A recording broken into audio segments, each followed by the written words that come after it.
Greetings, salutations, and welcome to the Kreeger cast. I'm your host, Patrick Kreeger, and I'm joined once again today by Darrell Rivers.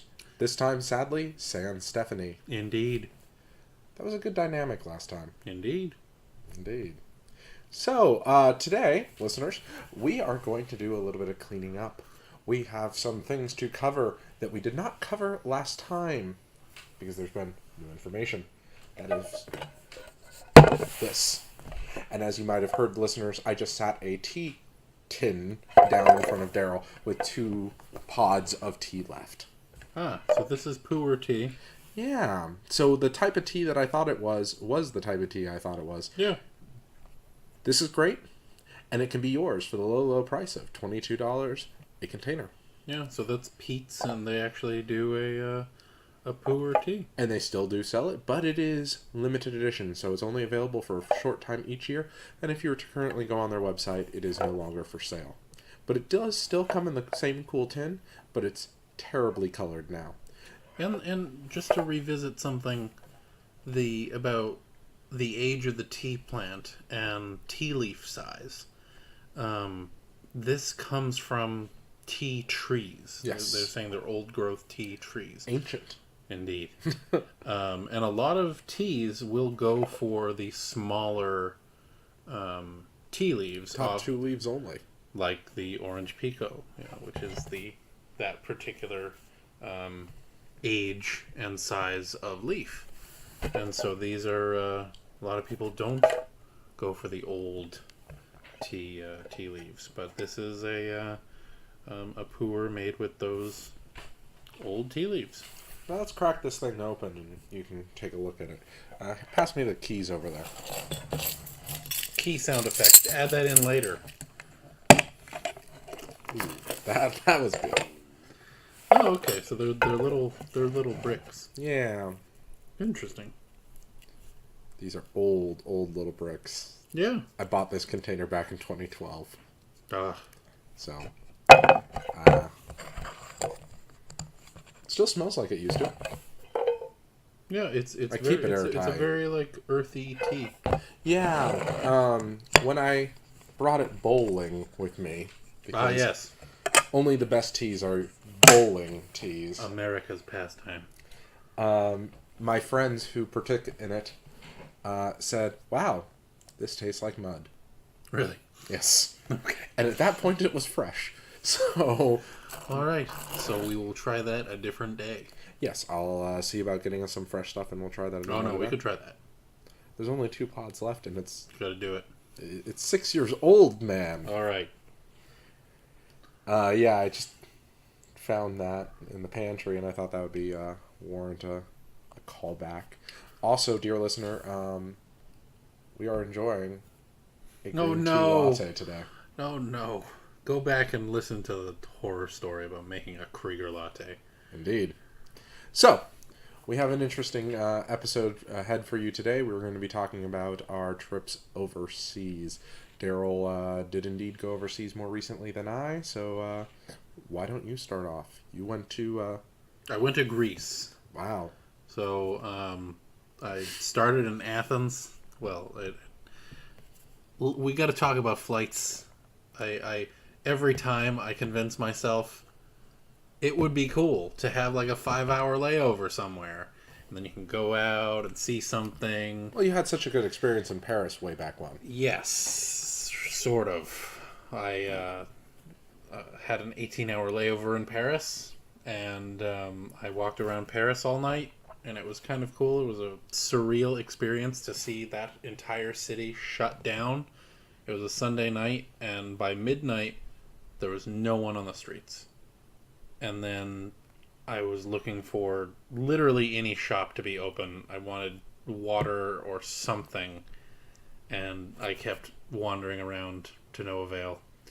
And it was interesting. But, then everything shuts down and the Eiffel Tower finally mocked me by turning itself off. Are you serious? Yeah, it was right around 2 a.m. I actually didn't know the Eiffel Tower turned off. Yeah, but it was. I enjoyed it after the fact. It's a great thing to have done. Yeah, and I took the metro down to Notre Dame and went to my favorite crepe place. Went in the old Shakespearean bookshop, and then walked It's down amazing. to the Louvre. It's amazing all that it was open at that time of night.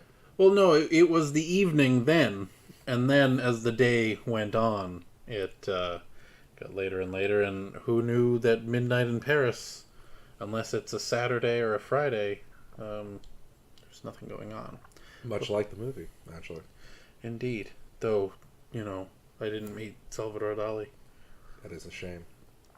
But yeah, this time I went to Greece. It was with the same group of friends as I went to Italy with my A couple years back? with my Paris layover. But this time I had a Zurich layover. It was an interesting airport, but not enough time to actually go into Zurich. That's the one thing that you always forget, is that the airport is so rarely actually next to the city. Yeah, they got to keep the noise levels down. So you got to factor in like a 40-minute drive at least. somewhere. Yeah. And it was 5 hours in Zurich, and then went on to Athens. And I was meeting my friend's family, rented a villa on the island of Andros. And so we had some time there, but I booked a couple days before and a couple days after in Athens so I could see some of the historic sites. Mm-hmm. And the birthplace of Western civilization, as they say. indeed, and I really enjoyed it. I unexpectedly, some of the best museums that I've ever been to were in Athens. The Christian and Byzantine Museum was incredibly interesting, and my favorite military history museum thus far was actually in Athens. Seriously? So it was the Athens War Museum, or the Hellenic Military Museum. It has a bunch of names, but it was in Athens. It had a huge collection of arms, military vehicles, planes, artillery. So from an equipment standpoint, it was very interesting.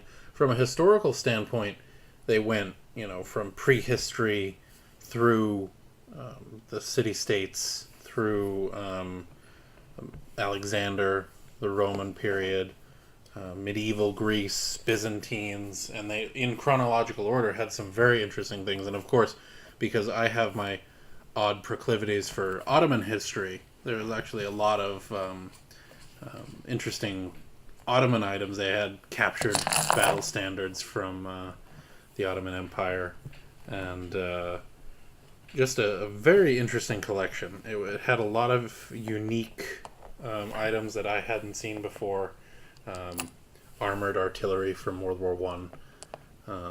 It's an odd looking thing. This Bulgarian armored artillery looked like R2-D2, a giant R2-D2. But that was a very interesting museum. I can't recommend Athens enough. I enjoyed Athens itself, and then of course the one thing I do talk about a lot, having gone to Athens, is the cats. If you like cats, you should go to Athens. If you don't like cats, avoid Athens. That's so simple. It was a catastrophe? It was a catastrophe if you don't like cats. But I had to, interact with every cat I saw, and that meant hundreds. There were thousands of cats on the streets. I don't know where that problem arises, but or the history behind the cats of Athens, but there were thousands of cats. There's a documentary on that on YouTube Red right now called Kiddy. Really? Yeah, it's Kedi, something like that. Okay. That's about the cats of Athens, and I think of Rome. That's insane. Yeah. So I gotta go watch that now. Yes, you do. But I have selfies with most of these cats, so I might see Most some of them. Yeah. I might see some of the cats in the documentary. So, but Athens was great. So I want to actually ask you a couple questions about the military museum. Okay. So one thing that I'm always fascinated about is the preservation of Greek armor, in that it was bronze, so it holds up a lot better than, say, the late Roman stuff that was steel. Did they have any helmets, and how cool were they? How many did they have? They had a huge section with the helmets and armor. A lot of them were recreated, especially when you got to the Macedonian section. They would rather put out reproductions that looked exactly like they did.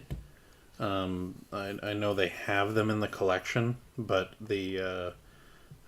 for instance, having the Macedonian sun painted on the shield seemed to be more important to them than actually having the original out there. The actual original. But they had a great collection of arms and armor from every period, and that was very interesting.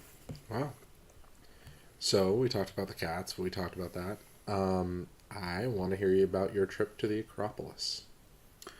The Acropolis. So I didn't go to the Acropolis. We stayed near the Acropolis. Everyone goes to the Acropolis, and I had my heart set on somewhere else. It's called the Nix, and the Nix is the hill next to the Acropolis where everything happened. Those are the stones that the great speakers stood on to address the citizens of Athens. That's where Demosthenes speaks. That's where Pericles delivers his oration. That's where Themistocles speaks. That's where Diogenes heckles people. And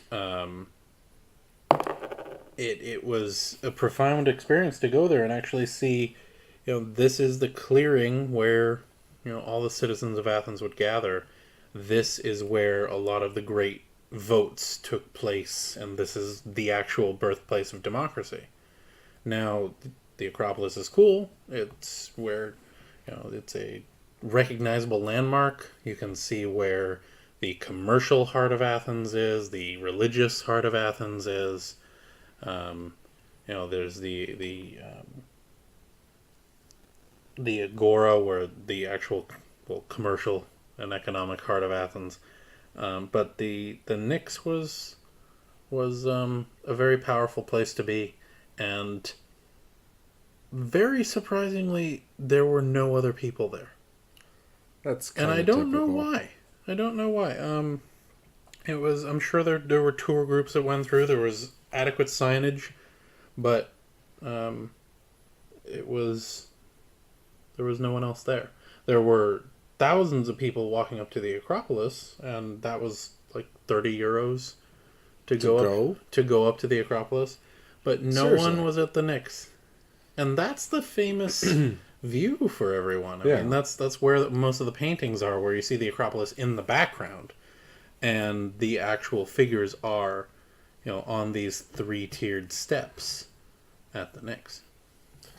Yeah, that just weirds me out. But at least though, they are restoring the Acropolis, and they're doing it right. Yeah. Which is pretty cool. For those of you who don't know, they're trying to piece it back together brick by brick, replacing what pieces need to be replaced and rebuilding those, and using a lot of titanium, oddly enough, so that nothing rusts and breaks apart. So are they trying to bring it back to pre-Ottoman? I don't know if they're trying explosion? to go... So they're definitely doing that. Yeah. The question is, are they going to go all the way back? Yeah, I don't know. I personally think, frankly, yeah, and this is going to be an unpopular opinion. Oh, no. I think, if I were one of those people who had helped build this thing and restored it, I think it would be very disrespectful to go halfway through the restoration. They should go all the way back and make it look new. But what about that Ottoman story? I mean, the wisdom that they had to put all their gunpowder in there. So you're saying we should just leave it? Leave it as a pile of rubble?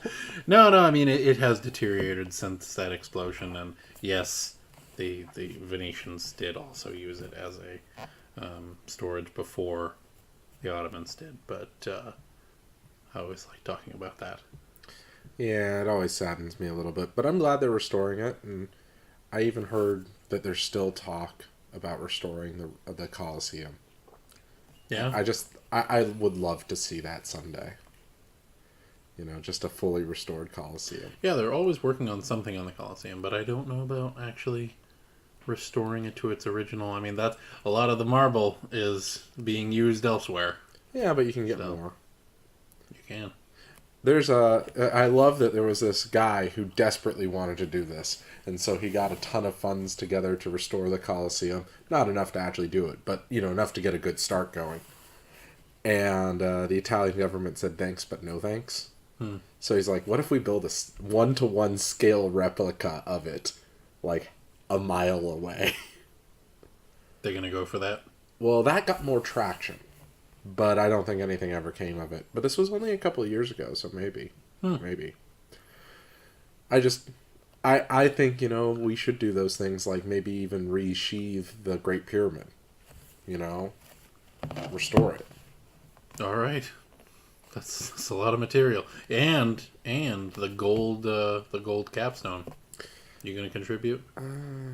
So what we can do with the gold capstone, I actually have a decent solution for that. Brass.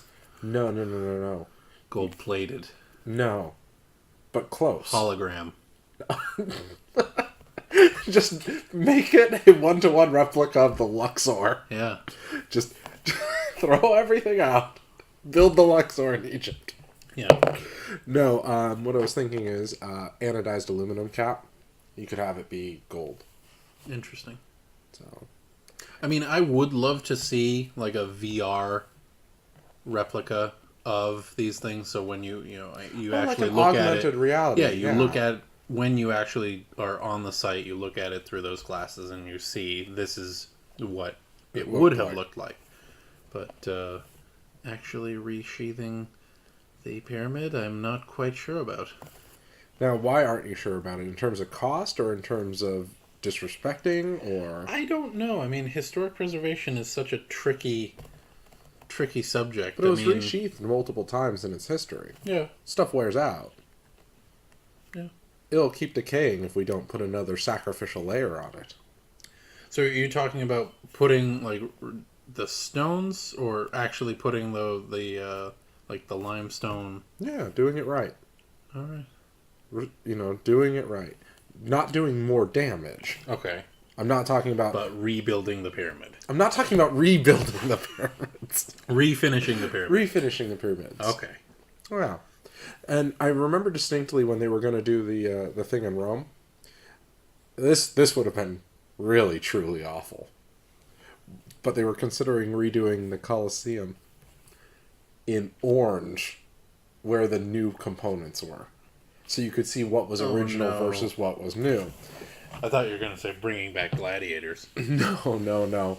But I did like that concept. The concept of this is original material, this is added on material, but maybe like do it like a off shade of yellow or an off shade of, you know, like... No.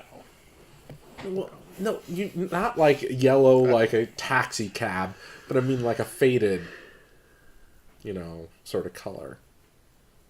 It might end up being like the Washington Monument anyway, where you can't get the exact color marble. No, that's what I mean. Yeah. Is doing something like that, where it's just a hair off. So you can tell what's new and what's old, but the thing's functional and, you know, not decaying.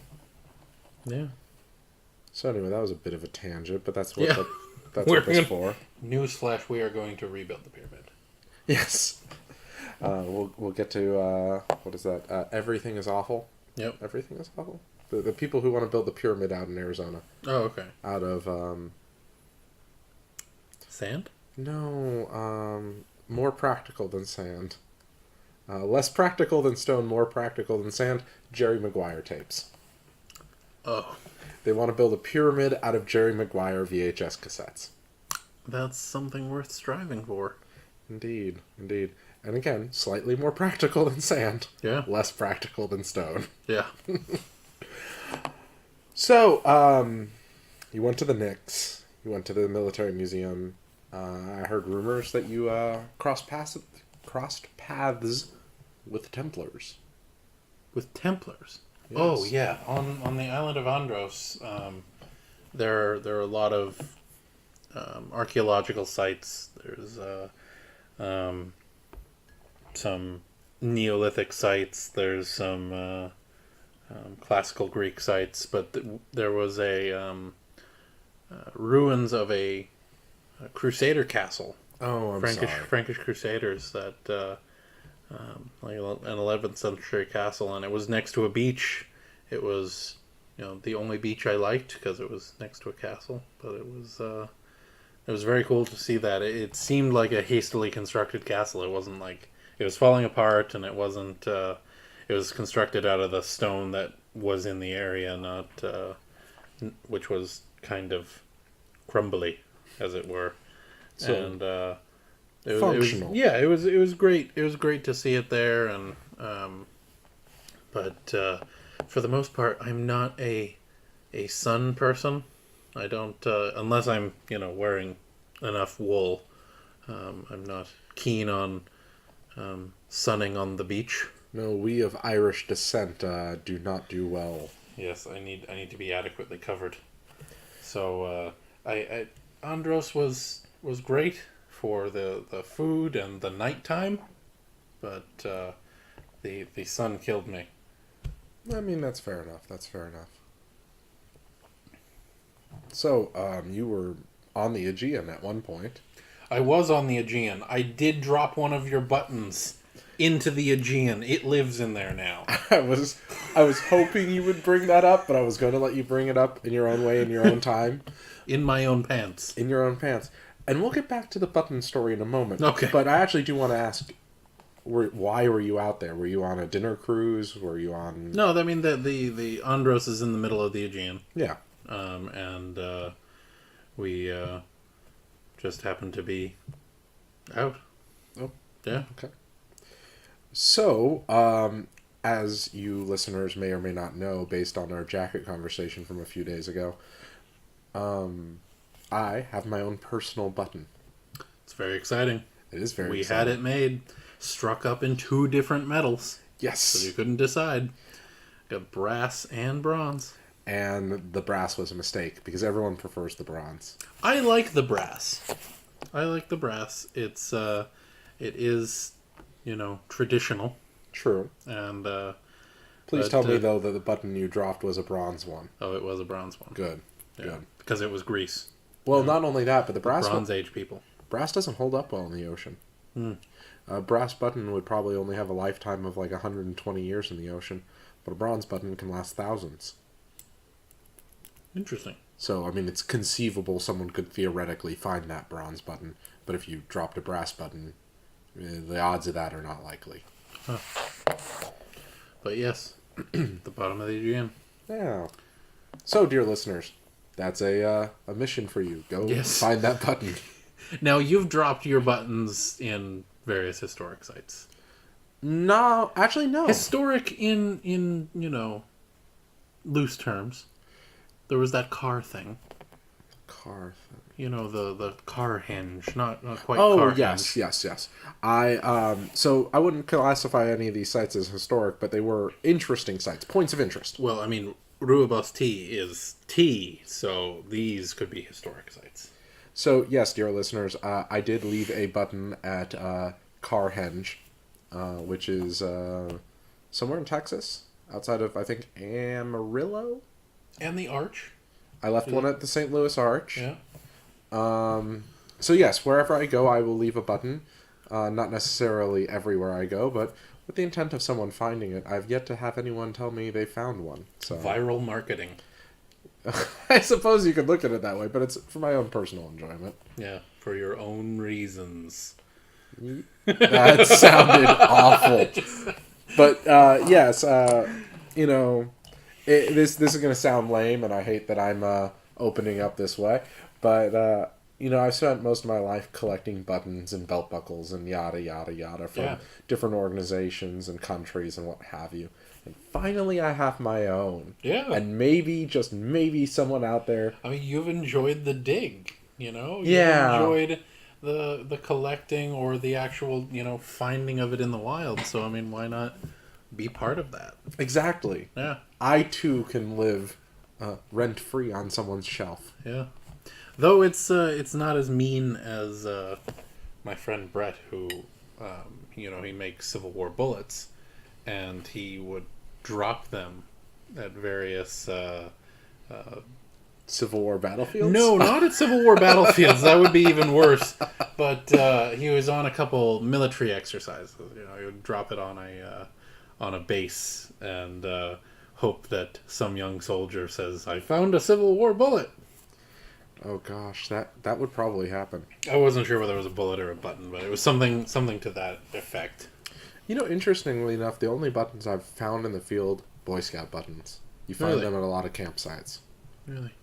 But I think we're getting a little too sidetracked here, and I think we can do an entire episode on buttons. So let's just say that's another show. That is another show. So, you had a great time in Greece. Anywhere else you went? I had a layover in Frankfurt that I had to run to my next terminal, so I didn't get to spend much time there. And then I had another layover in Zurich. And as they say, the best way to see Germany is by running through it. Okay.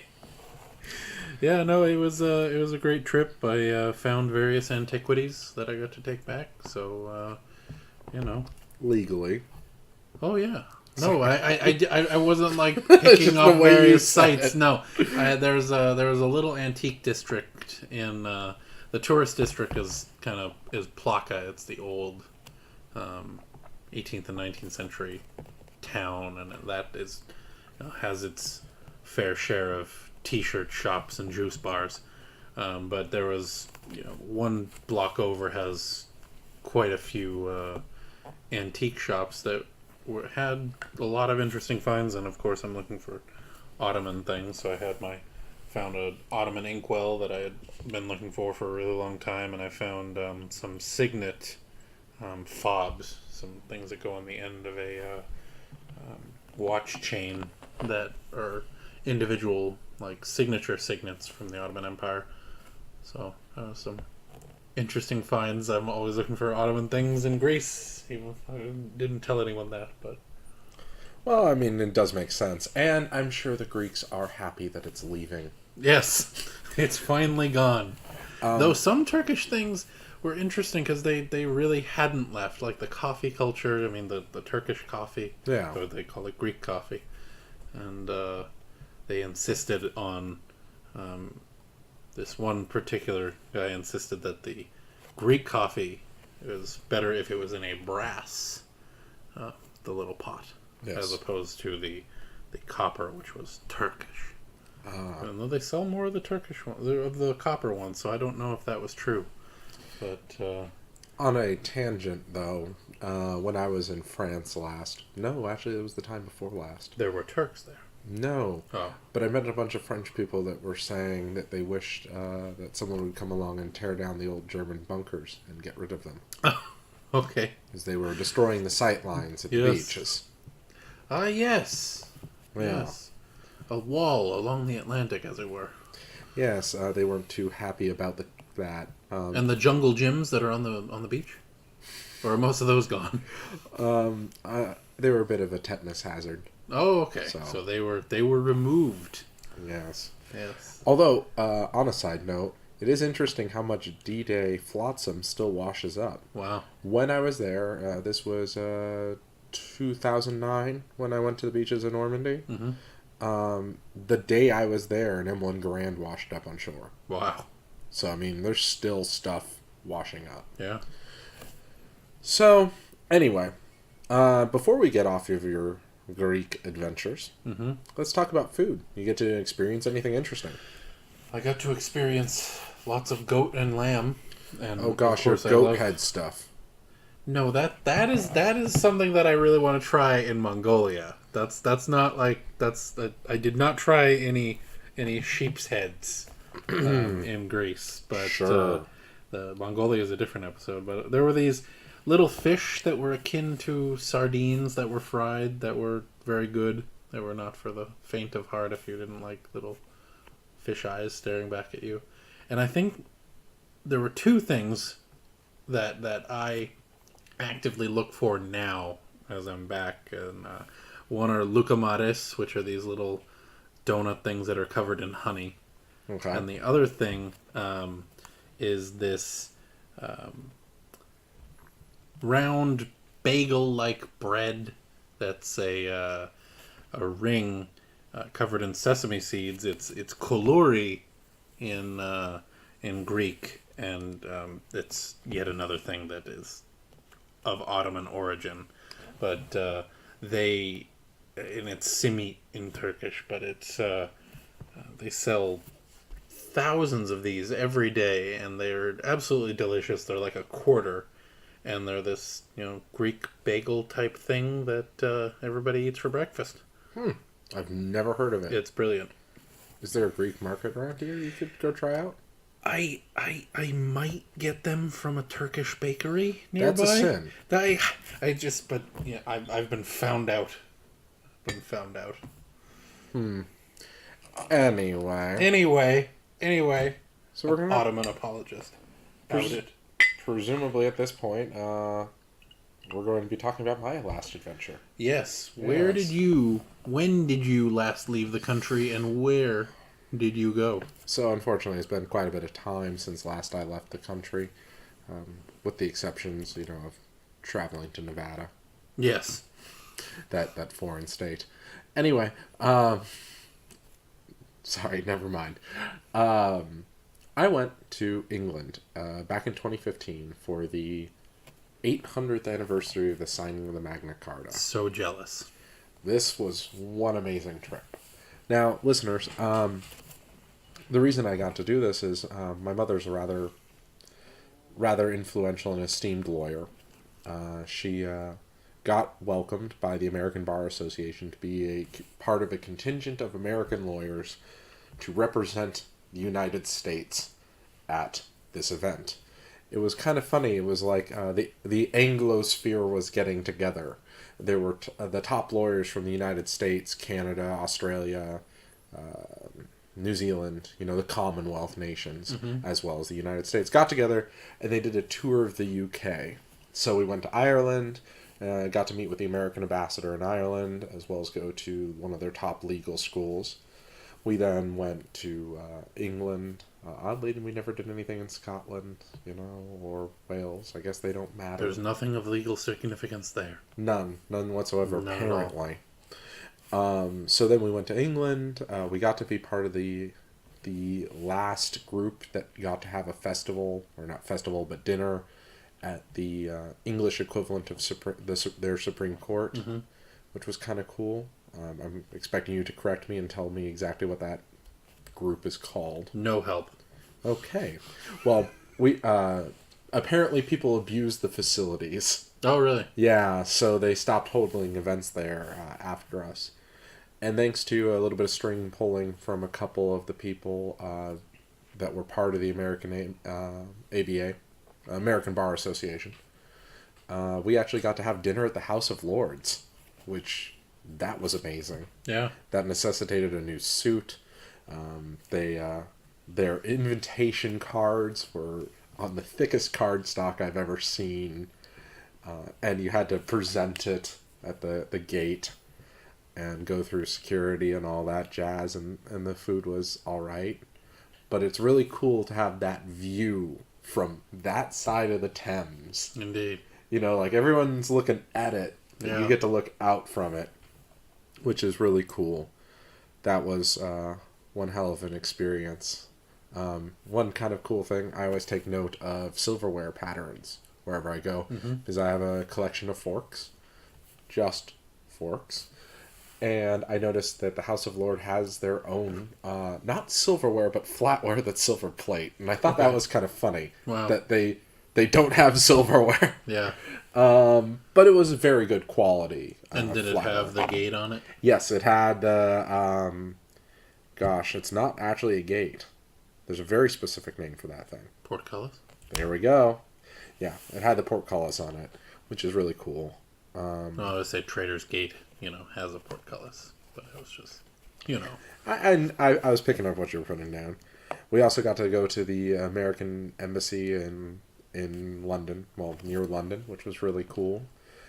mildly funny. I did love that the ambassadors at both the English embassy as well as the Irish embassy both said "Welcome home" Ah, when you walked in. yeah.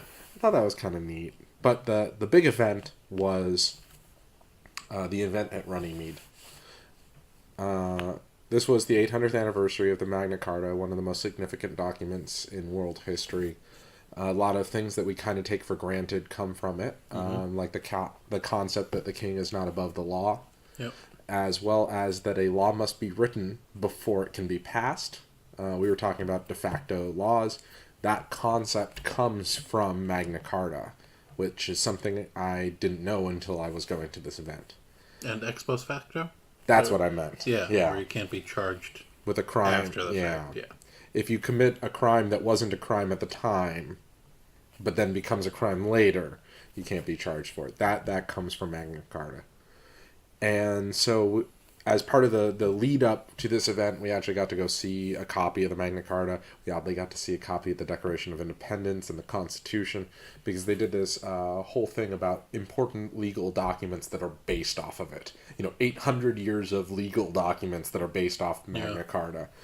And it was the most copies of the Magna Carta that were ever in one place, apparently, since the original sealing. Wow. They had 5, I think, of the original copies, which is amazing that there's like that many copies left. They also had Thomas Jefferson's personal copy of the Declaration of Independence that was on loan from someone somewhere, which I thought was pretty cool. So, this was a wonderful event. The American Bar Association put on a great showing. One of the reasons why they were doing this too is the only monument to Magna Carta is a monument from the American Bar Association. Wow. Really? It kind of reminds me of like, I think it's the Temple of Apollo. Okay. The circle of columns with the top on it. Okay. Where it's open to the air, but, Yeah.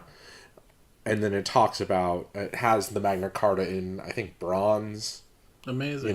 There, and it talks about it. And that's the only thing in Runnymede. Like, it's still a backwater.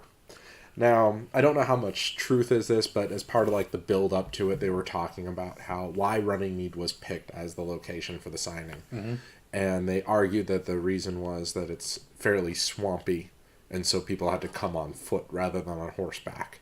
So it was less likely a battle would take place. I don't put so much stock in that, just because from what little I know of English military might at the time, there were a lot of foot soldiers. So, it is what it is. Yeah, it might have also been a, meeting on the level sort of thing. But that's all conjecture at this point. Anyway, that was the story they told us. But one of the big things was we were supposed to have lunch with the Queen. All 1,000 of us. Yeah. Yeah. Turned out that didn't happen. She wasn't feeling the best that day, but she did show up. She said a little piece and then went home. And we, I think Duke of Edinburgh Okay. was still there, which was pretty cool. But this event was just it was really cool to get to be part of the 800th anniversary of the signing of this document. I frankly love that they even cared. Yeah. Is the Bar Association monument new? No, it was established for the last anniversary, so 1915. The one thing that I forgot to mention about Athens is it reminds me of you in your proclivities for statuary. There was this, I would say, park of magnificent intentions. Charles Dickens said of Washington, D.C., it's a city of magnificent intentions. It came off as a kind of an insult, but this was a park that really was magnificent intentions. It was intended as a pantheon of revolutionaries. So they were going to treat each of the revolutionaries as they would, gods. Okay. There were statues of kings and rebels and revolutionary leaders, military leaders, civilian leaders, and it was in kind of an abandoned slash dilapidated part of town, Okay. and it from various government changes, people neglected it more and more, and there's a concerted effort to kind of clean it up now. But as for really completing it, it didn't really go the distance. But I love the idea of creating that pantheon of revolutionaries, like the people that dreamed up Greece, a modern Greece. Here are all the figures, and you can walk from figure to figure. And of course, there was Athena at the beginning of it, but it's a very interesting concept. Well, since you brought up my proclivities for statues, I'm going to plug something here. All right. Dear listeners, I am starting a business in Eastern Washington, which you mildly know about, and we'll talk about more in the future. But as part of this, I'm going to have a sculpture garden. Mm-hmm. So, we're going to put a test to this. If you've listened to this point, write in the comments down below what figure is important enough to have a statue in my statue garden. Other than Lord Rivers. Other than, of course, Lord Rivers. Okay, because it's going to have a huge Lord Rivers statue. But other than that, what other historical figures would you put in the Kreeger statue garden? Yeah. So let me know. I'm really curious if any of you get to this point, and let me know. So I'm going to put the comment in there. I'm not telling you now. Okay. But I'm putting it in there.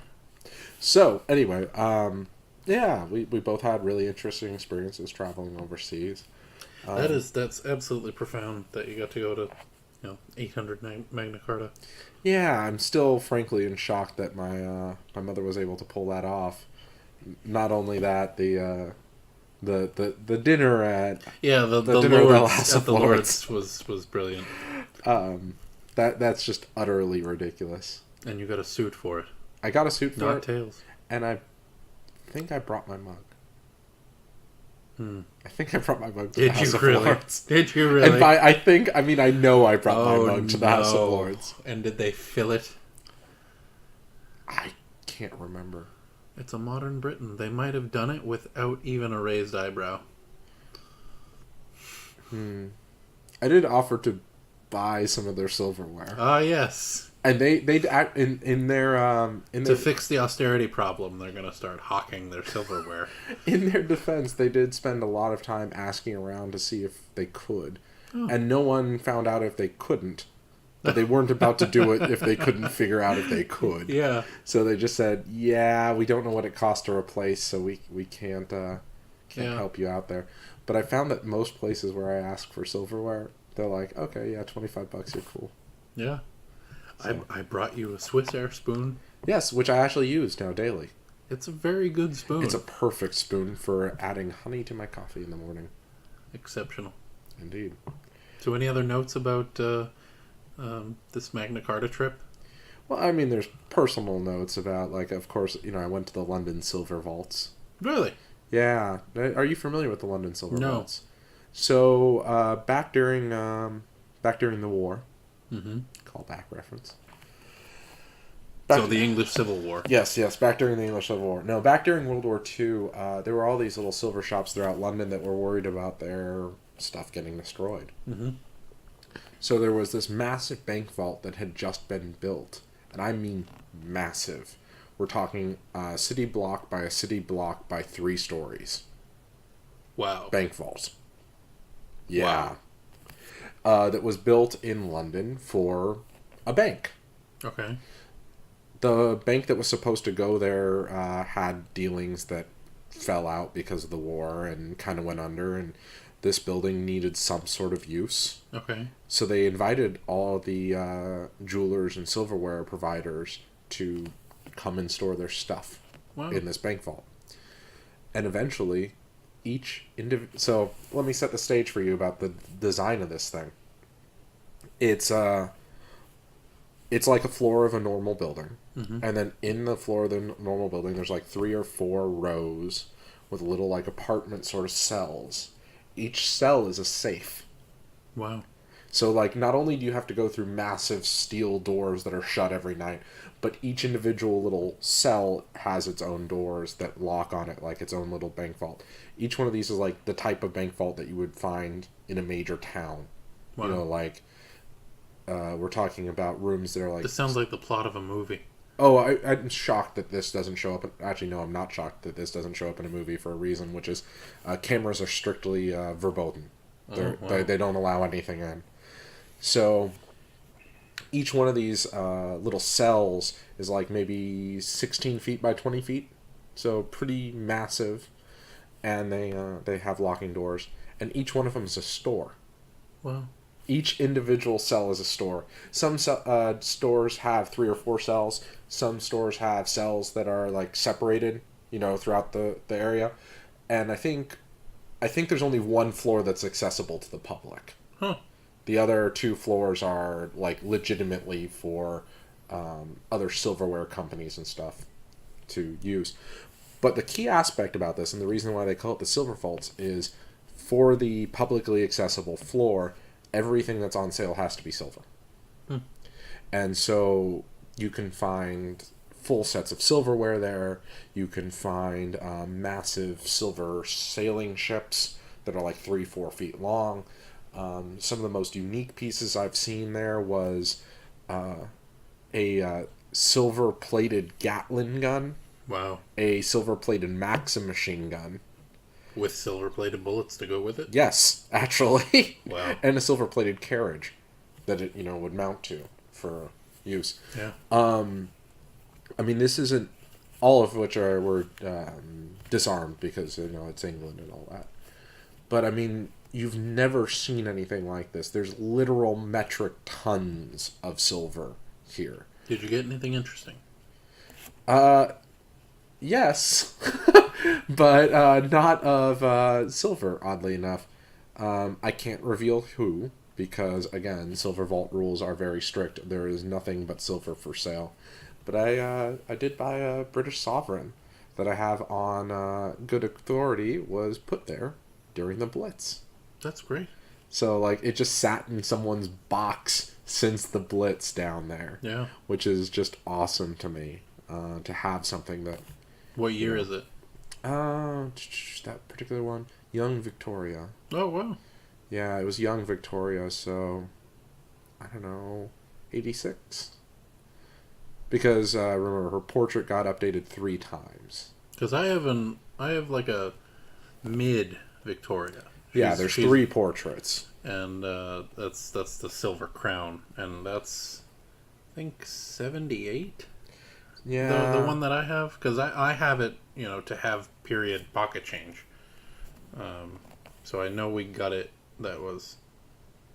So, dear listeners, due to the magic of audio editing, we have paused, returned, and determined that I was wrong. So wrong. So wrong.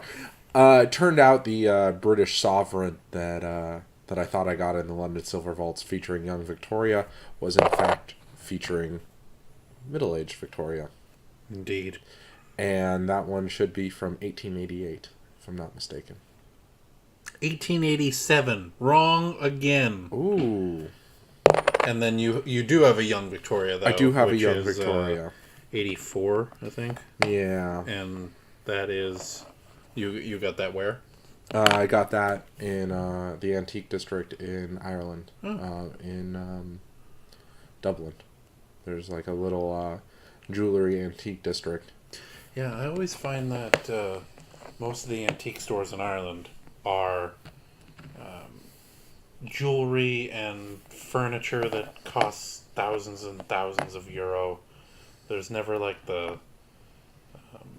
apparently the charity shop is where you're more likely to find, you know, grandpapa's silver or a pocket watch or, you know, ephemera. Yeah, it's interesting. There was a beautiful little antique shop that was exactly what you were describing, like just like an odds and ends store in Cambridge. Huh. But that's another show. I spent a summer in Cambridge, which was rather enthusiastic. It was? The whole town was enthusiastic. You have a lot to say about it. I do have a lot to say about it. That So is that's another show. Yep. So, yeah, the London Silver Vaults, if you find yourself in London, I would actually say it's arguably the most important thing to see beyond the museums.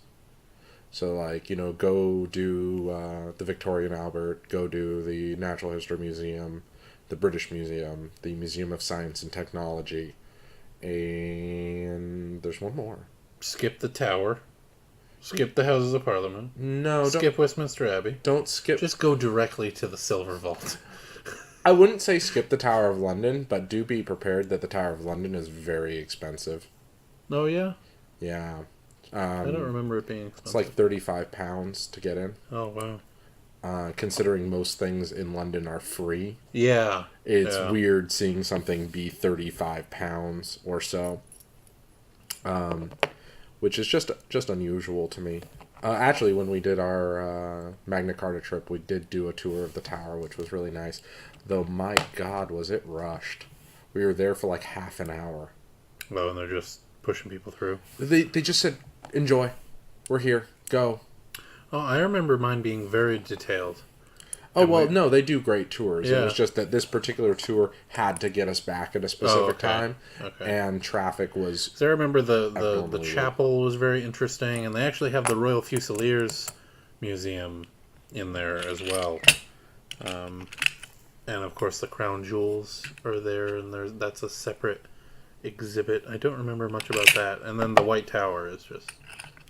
Indeed. It's very great. It's very good. So, when was the last time you were in London? Oh, 2005. Seriously? Yeah, it's been a while.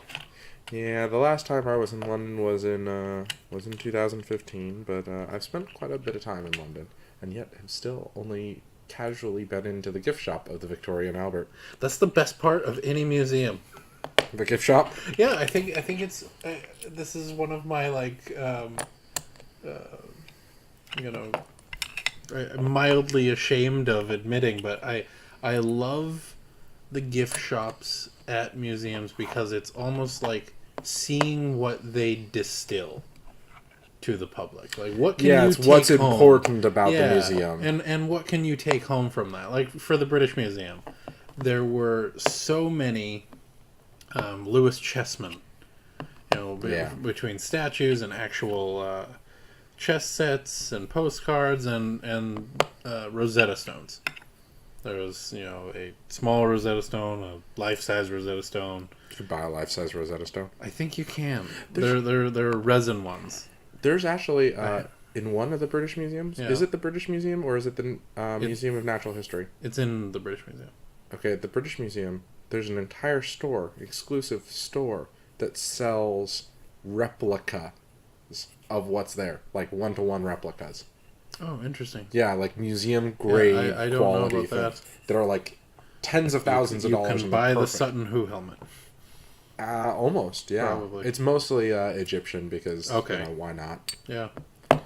So, but yeah, I have my Lewis Chessman and I have my small Rosetta Stone. But yeah, it really is interesting, the distillation of history into the gift shop. That's me waxing poetic about gift shops. I think there's an entire documentary on gift shops, something called like Exit Through the Gift Shop. Really? Yeah. You're throwing out some really interesting YouTube documentary references today. We'll have to put the links in the description. Except that's a Netflix documentary. Really? Yeah. Ugh. And I think it's about modern art museums. You failed me. Specifically. Wow. That I had my hopes up, no. And then now they are dashed. Yeah, it's about like how modern art is being destroyed by the gift shop or something like that. Speaking of which, the Tate. I spent a lot of time at the Tate Modern. Oh, God. Oh, yeah. The only positive thing was that there was a beautiful documentary on Soviet room of Soviet propaganda. Wow, that reminds me of our first meeting. But that's another show. That's another show. But that's a museum too, and that had a gift shop as well. That did have a gift shop, but I don't remember it. Yeah.